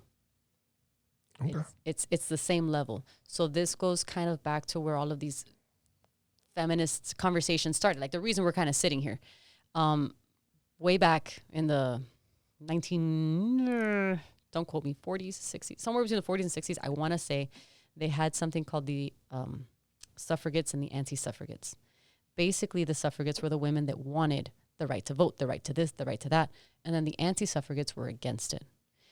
And a lot of the reason why is because they knew it would cause division in the home. If you're meant to be someone's helper, can you be his opposition? How much will you help him? Right? Mm-hmm. So to go with my Christian portion just for a second, if you'll forgive me, is the wife should submit to her husband. Okay? Now, that any woman who's done it can tell you it takes an incredible person to submit wholly and blindly and confidently into another person, everything that you are and have, your life, your children, your everything. Okay, so it's not easy to submit. That takes strength. It's not weakness, it's strength. So you are supposed to do that for your husband, yes. Now, the husband should love his wife the way Jesus loved the church. So Jesus died for us. The man needs to be willing to die for his wife and his family. So it's not that you give and I give nothing. Everyone has to give a little. And that's where we got lost, is people stopped understanding that circle of life, if you will. So the anti-suffragettes, if you try to reason with them now and you look at them and you're like, okay, you don't want a wedge in your family. You don't want a wedge between you and your husband. Of course not. When you're choosing your partner, when we're talking about values and stuff, you're supposed to marry someone that you are compatible with. And that's not that they're hot. They look good in a bikini, that like their fake lashes. You know, they buy me steak dinners.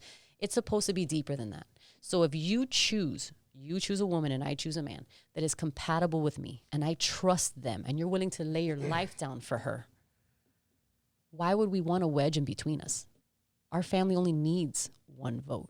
You know what I'm saying? Right. When you elect somebody, I mean, you know, every city's got a mayor, every county's got commissioners, every state's got a governor and a senate, and then the country's got its own, and so on and so forth. You choose people and you put your faith in people and you hope that they will do right by you. Okay? The only difference is you're not supposed to get divorced. Ideally, right? It happens, but you're not supposed to. And you replace your politicians and such every so often. But it's a big decision. It's a lifelong decision, and it's got to be something that can stand the test of time, because you know that life is going to throw things at you. Will they be by your side, and will you be by theirs? Because this is a bad bet on both sides, right? Like, I'm full of deep, dark demons and you're full of snakes, and we're going to see where this ends up, you know, but we're both taking a chance on each other by doing that. So these women understood the assignment, if you will. They were like, no, this is a family. My husband listens to me. I understand him. I trust him to do what he thinks is best for my family.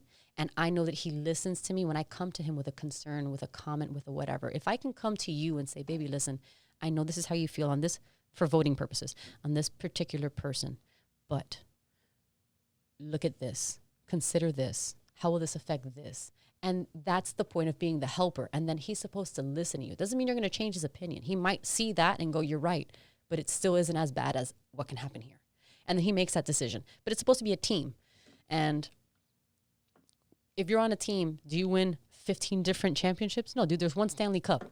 You all have to share, or you all have to lose together, you know? But you guys are trusting each other to achieve this. That's what a marriage is. Right. You're trusting each other. I'm trusting you to protect us, provide for us, make good decisions for us. I have faith in you. You know? I'm 100% with you on that, but and you know, I've said this in past podcasts, and I say it in conversations. I think that I think traditional ways, a lot of traditional ways, hold us back from progressing in the direction we should. That's not an attack to religion or even just old traditions. There's some great traditions that's fun to do, keep it alive, whatever. You know, it depends what tradition you're talking about. But Christmas. For instance, one would say Christmas could even, you know, whatever. We're not gonna go there. Thanksgiving, another, you know, how did that come about? Yeah, makes things something bad somehow. All that stuff, right? Yeah. So I'm safely assuming that I know because we already spoke off camera about it. You know, you would think that our most ideal situation would be a husband who's the breadwinner and pretty much does that part, and a wife who's the mother, stays home and does her part, right? Right. Even if it's give or take how much of part of whatever, right? So, okay, sounds good. It's been done. I don't know what the success rate is, you know. I don't think it's that high, to be quite honest with you. And we're not talking about just regular divorce. I'm not even throwing that in the mix. But when I think that traditional ways hold us back, all right, here we go. Let's get that breadwinner. So that breadwinner, he wants his wife to stay home, be the mother, be the this, and that. So that breadwinner guy, how many, again, we don't have somebody here to fucking run the numbers, but how many men make $100,000 a year, much less 150? Right. Dare I say 200? Yeah. I know that the number is tiny. Yeah. Okay, tiny. So let's just keep the number low between family. Let's say you, 2 children. You don't do shit but motherly, wifey, all that good stuff. That's what you do because you know you're a woman of Christ and this man's a man of God and he thinks this is the way to be because of X, Y, and Z. Right. That man, unless he has a dope-ass position in some top-notch, you know, business, or he's a salesman that knocks it out the park, you know, making money, to make enough money to keep that household afloat without stress, without financial stress, what do you think he's got to make? Honestly, well, that last statement is kind of weird. So I think that even people with private jets would say that they have financial stress. Okay, so let's not fuel on that. Fine. Let's get back to the thing, though.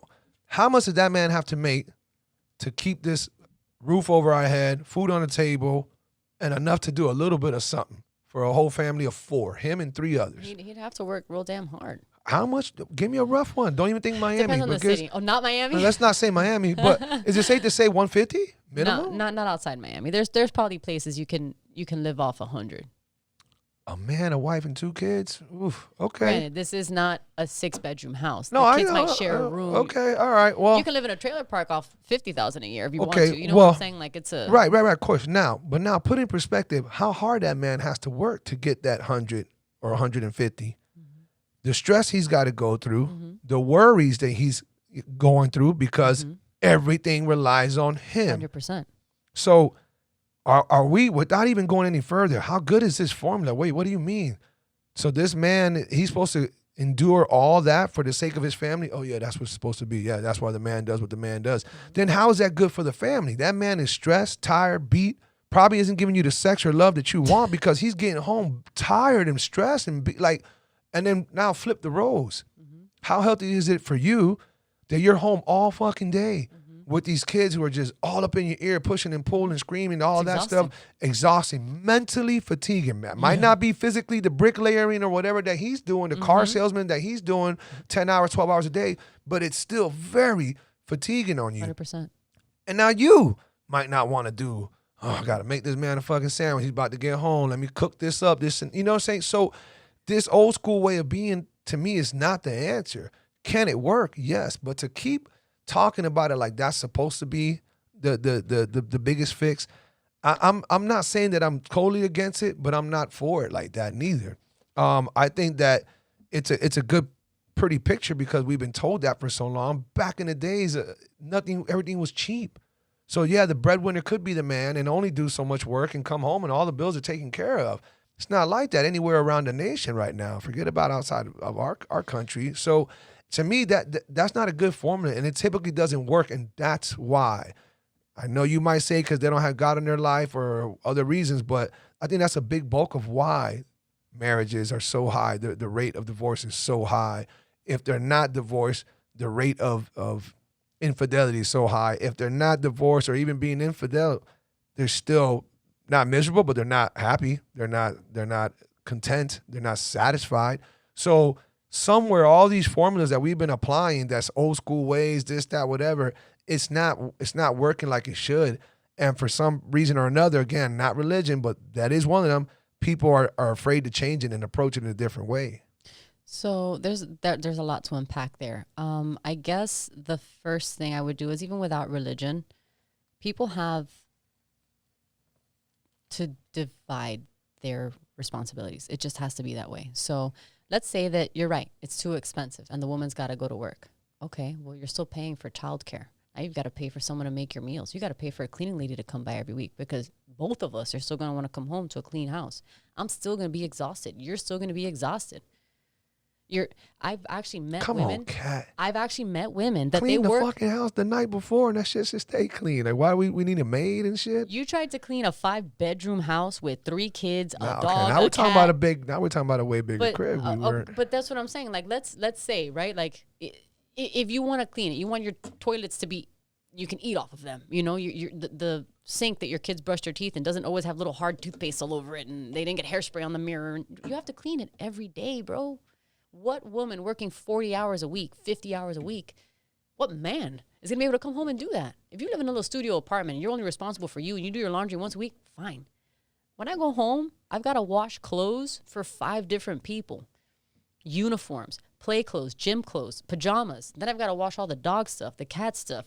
The couch forro things have to get washed. All the throw blankets for the cat. Like, if you're at home and you've got the nerve to say that you were bored with a house and kids, you're not working hard enough. You can find something to do. There's plenty to do. You should never be bored being at home with your family, okay? So if you're just going to work to pay for stuff, stay home. Sometimes. For what? For an extra $100 a month? No, dude, you're spending all your money on your kids anyway. You're not working for anything, you know? And now, you're a brain surgeon. You're saving lives. All right, bro, fine. I get it. Like, the community benefits from you leaving your kids a couple extra hours a day, you know? But how much do you really gain by having 2 working parents? How many working parents do you know that get to do all the things you're supposed to do at home? No, they have to delegate. They've got to hire people to do it, you know? So you strongly believe on the opposite of what I said then. And it's not even a religion thing. You I know. I know. Again, we're not even talking about religion. I think the woman should be home, but the woman's going to be so damn busy, right? And yeah, she is going to be tired and he is going to be tired. But you know what her job is? Be his peace. He's your strength. You're his peace. I don't care how tired you are. You give that man a smile and a hug when he comes through the door. You could have had the worst day on the planet. Your world could be falling apart, and he's going to ask you about it. After you give him a smile and a hug. Sweetheart, why if what you're saying is so known and it's so obvious and it's been spoken about for decades, if not a century or so, why aren't women pulling it off where relationships are healthier and doing better? What's missing? What's wrong? Women don't want to be women, bro. You're the one telling me women want to beat men. Women want to not just compete with men, surpass men. They want to be bigger and better than men. They don't want to need men. You know how many little girls are being told, make sure that when you grow up, you don't need a man. So you know what I started doing? I started telling my sons, listen, learn how to wash your own underwear. So when you grow up, you don't need a woman. You pick a wife because you want one, not because you need to stop eating Chef Boyardee. I think that I don't know, because, I haven't interviewed the people. I don't know what the statistics are, so maybe what I'm about to say could just be somewhat of I'm somewhat inventing it, but I think that there's a lot more women that are 100% dissatisfied or very dissatisfied or dissatisfied enough to not want to do it with the whole stay-home wife thing. I think you can talk about it like all that riff-raff because maybe you're that special. Or maybe there's people calling you out right now and saying, well, then why are you working? Yeah. Why are you trying to be a dentist? Why? Let your husband do everything. 100%. Girl, if that's what you believe, do it. Let 100%. that man. So I don't think it works like what people think it should work. Even yourself, how you think it might work or it would work. If it did, it would be working. I don't even want to attack women by saying, no, you guys are being too busy trying to be men. I don't think that. I think that those who attempted it were not satisfied. They ended up fucking sleeping with the pool guy. They ended up getting into bad habits because they're home all day. There's just so many different things that play a role as to like 8 hours. 8 hours. If I'm just an 8-hour working man, Right. You're 8 hours with these kids, whatever we're going to invent that these kids are, okay? Because, by the way, let's not make these kids stay home forever. They're going to fucking school. They're going to kindergarten or whatever. So at that point, are you still a stay-home wife? Or does it change? Because you haven't mentioned anything differently then. All right, so if you're worried about like fidelity and stuff, for example, No, and Julio the pool man, let's just say, right? Like, do you think she's got like the time and interest to cheat because her husband's busy, because he's working, because he doesn't listen to her, because he's tired, because whatever? Okay, but what about the women that work? What if the girl that goes to law school and sleeps with the boss to make partner at 25? Like whore. Okay, but it happens. Like being at home and being at work doesn't stop infidelity. It just changes who you're unfaithful with. Like that's all it is. And that at the end of the day is core values, is upbringing. You need to know better. You need to do better. You need to have a moral compass. You need to stick to it. Everyone can say, do this, don't do that. But then when they have to do it, they're like, damn, that's hard. Like, yeah, bro. But the right way usually isn't the easy way, It never is. It's true. Most of the times it's not. Yeah. Sometimes it's hard to tell the truth, but what's the alternative? When you don't tell your chick that you're upset about something she did, it could be something stupid. What happens? Oh, you thought you were avoiding a fight. No, you didn't. You prolonged it, and then you amplified it, and now you made the situation worse by not saying anything about it when you should have just been honest from the beginning. It would have been hard, but it's gonna be a whole hell of a lot harder in the future. You know what I'm saying? So you got to be real. You just have to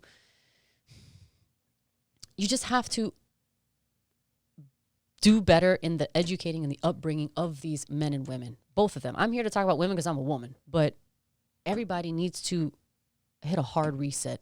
Everybody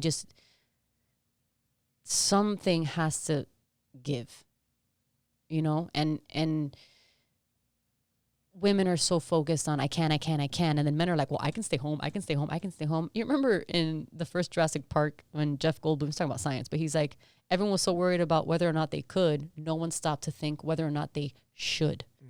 And that's true. Yeah, you can, but should you? Would you want to? What good comes of it? What are the bad things? What are the pros and the cons? Give me both lists and let's see if this is a good call, And people don't do that. People don't have that. I feel like we haven't been brought up, at least in my generation, and judging by my parents, the previous generation, they probably were brought up something somewhat tainted, if that's the right word to use. When my parents told me, make sure you don't need a man, they probably meant it well. When they were like, don't trust anybody. Yeah, but it's probably because they got burned, probably because one of them got taken to the cleaners or screwed over somehow or whatever, like someone that's had a bad business experience is going to tell you, hey, bro, before you open this business, watch out with X, Y, Z. And they're not doing it to deter you. They think they're trying to protect you. You know, they don't want you to make the same mistakes and have the same problems they had. So they're Right, of trying course. their best, but they end up being brought up the wrong way. Right.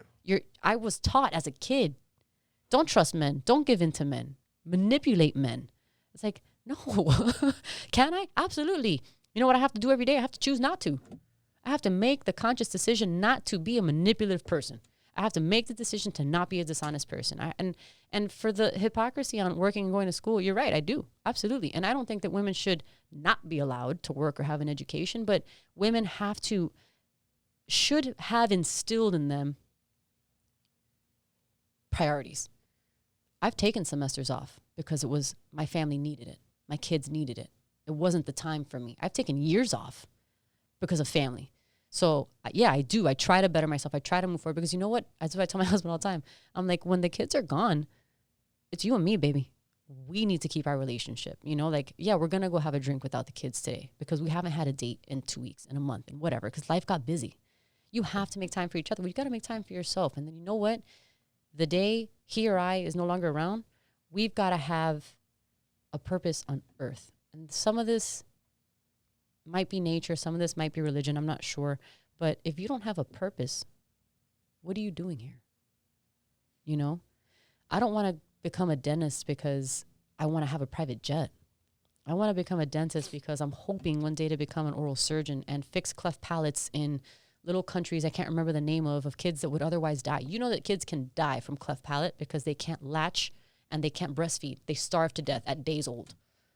I want to be able to go fix that. I want to go be a missionary, not a millionaire, you know, like that's, and I don't know why that's who I am and what my interests are, but people need that. You have to have a driving force. Your podcast, you know, this is a great thing. This could be such a power for good. And you have conversations, hard conversations with people. Like, this is a conversation most people wouldn't be willing to have, you know? And I'm sure that a lot of people have turned this off at this point or have started yelling at us through those little screens, you know, like, but if one of them got a message from here, if one of them said, you can have hard conversations, if one of them said, oh man, I should try that, or that's a good idea, or I never thought of it that way.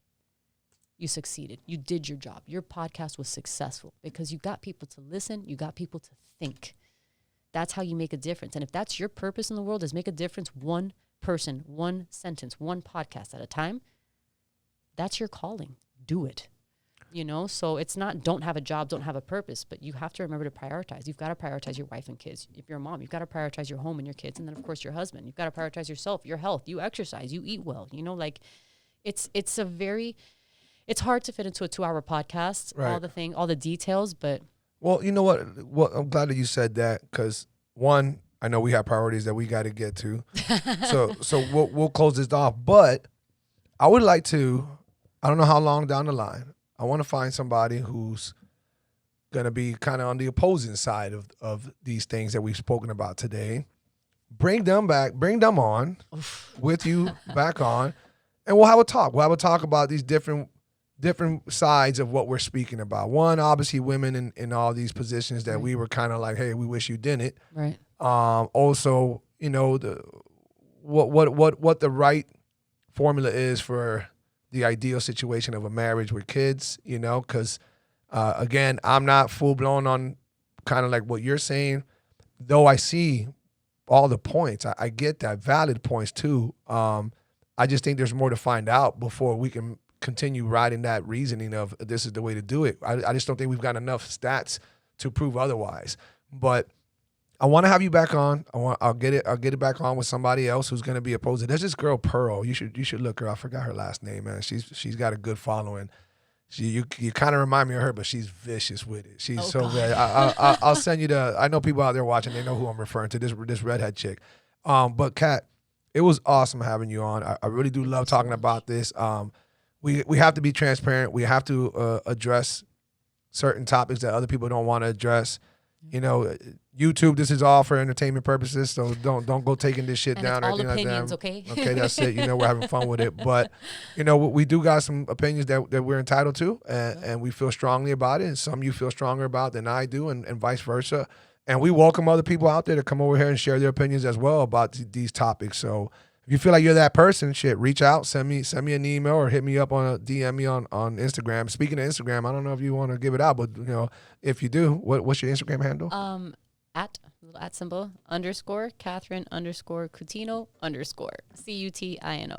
It's long. Just tag me in it. I'm gonna tag you, of course. It's a mouthful. But it has really been great talking to you. I'm so glad that I had a woman from a woman's perspective. Thank you. And it's cool when you share my most of my thoughts as well. But it's not about that. I want, if we're gonna talk about women in certain positions that women have in life, I want to have women. I'm gonna talk about it. It's kind of like, people, stop getting advice about men from fucking women. Get out of here. Yeah. You're not a man. How you gonna tell a man about a man? You're not a man. Don't assume. So I'm glad you were here for that. But no, seriously, Kat, thank you so much for coming. It was awesome.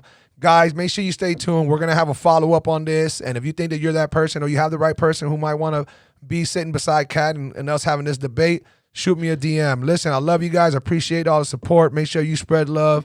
And whether or not you have a God in your life, that's a great thing as well. So, I'm always all for that as well. To each their own. Love, peace, guys, and we'll see you on the next one. Take care.